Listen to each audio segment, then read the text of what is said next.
Good morning students, मैं हूं नंद किशोर और आज आपके लिए एक निबंध लेकर आया हूं जो कि प्रदूषण की समस्या व निदान जो टॉपिक है।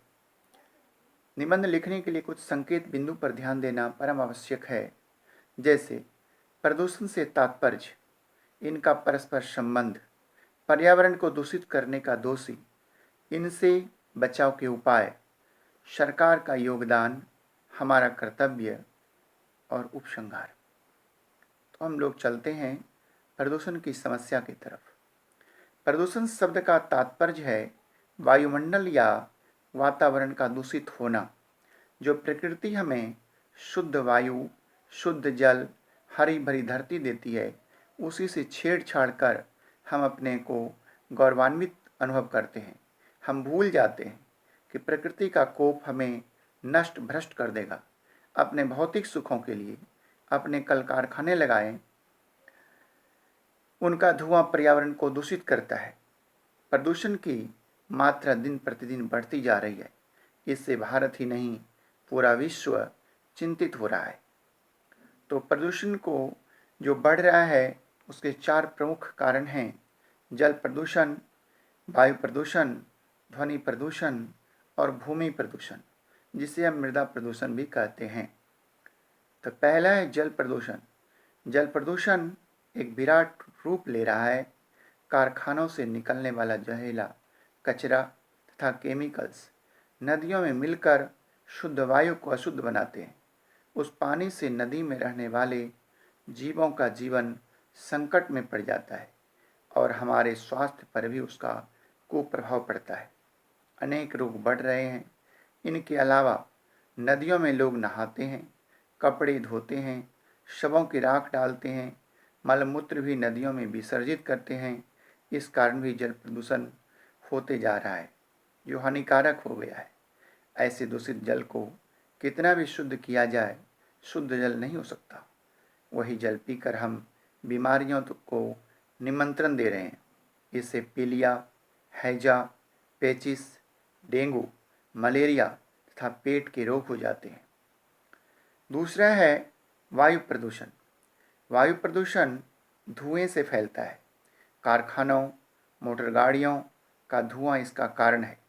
कारखानों की बेतहाशा वृद्धि से उनकी चिमनियों से निकलने वाला 24 घंटे धुआं वातावरण को दूषित कर रहा है। वाहनों की संख्या में दिन प्रतिदिन वृद्धि हो रही है, वे भी इस प्रदूषण के लिए उत्तरदायी हैं।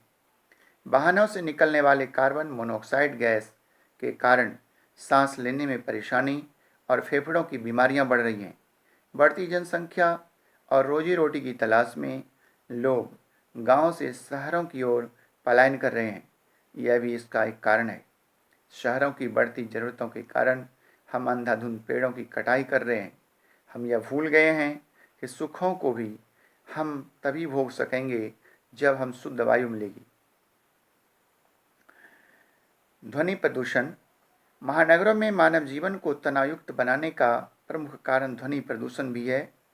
सड़कों पर चलने वाले वाहनों का निरंतर हॉर्न बजाना, लाउड स्पीकर का ऊंची आवाज़ में बजाना, रेडियो, टीवी को ऊंची आवाज़ में सुनना ध्वनि प्रदूषण के कारण है।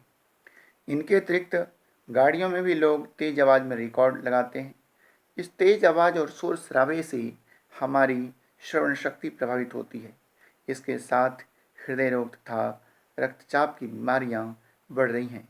आजकल हम देखते हैं डीजे भी बहुत ही तेज आवाज़ में बजाया जा रहा है। चौथा है भूमि प्रदूषण या मृदा प्रदूषण। भूमि प्रदूषण हमें वैज्ञानिक युग ने उपहार स्वरूप दिया है। उपज बढ़ाने के लिए खेतों में न जाने कौन कौन सी उर्वरक व रासायनिक खाद डाली जाती है। इस तरह प्रदूषित भूमि से उत्पन्न होने वाला अनाज, फल, सब्जियां भी प्रदूषित होती हैं। इनको खाने से पेट संबंधी कई तरह की बीमारियां होती हैं। पर्यावरण को सुरक्षित रखकर हम इस प्रदूषण की समस्या से निजात पा सकते हैं। प्रदूषण से बचने के लिए जन जागृति की आवश्यकता है। लोग अपने घरों का कचरा सड़क पर न फेंक कर कूड़ेदान में डालें। अधिक से अधिक वृक्षारोपण किया जाना चाहिए। यदि हम एक पेड़ काटें तो हमें 2 पेड़ लगाने चाहिए। कारखानों को कचरे की रिसाइकलिंग के लिए समुचित व्यवस्था होनी चाहिए। गाड़ियों के धुएं को रोकने के लिए अन्य विकल्प तलाशने की आवश्यकता है, जैसे कि आज गाड़ियों में सीएनजी लगाई जा रही हैं। नदियों को सुरक्षित बनाने के लिए हमें सन्नद्ध रहना चाहिए। नदियों में मलमूत्र का विसर्जन, कारखानों का जहरीला पानी व कचरा, शवों की राख आदि नहीं डालनी चाहिए। सभी लोगों को चाहिए कि ज़्यादा शोर शराबे से बचें। रासायनिक पदार्थों के प्रयोग से भी बचना चाहिए। इस प्रकार जन जागृति से कुछ हद तक प्रदूषण की समस्या से बचा जा सकता है। इसके साथ साथ जनसंख्या पर नियंत्रण के लिए भी प्रयास वांछित है। सरकार को भी चाहिए कि वह पर्यावरण को दूषित होने से बचाने के लिए ठोस उपाय सोचे। कानून बनाकर पर्यावरण को दूषित करने वालों के लिए कठोर दंड व जुर्माने का प्रावधान रखने चाहिए। शायद इस प्रकार करने से हम अपने पर्यावरण को सुरक्षित बना सकेंगे और जीवेत सर्वदा शतम अर्थात 100 साल तक स्वस्थ रहकर जीने की कल्पना को साकार करने में समर्थ हो सकेंगे। तो धन्यवाद बच्चों, ये था मेरा आज का टॉपिक, प्रदूषण की समस्या और निदान। तो आपने यदि हमारे चैनल को सब्सक्राइब नहीं किया है तो उसे कर लें। बहुत बहुत धन्यवाद। मिलते हैं फिर एक ऐसे वीडियो के साथ। मैं तब तक के लिए जय हिंद।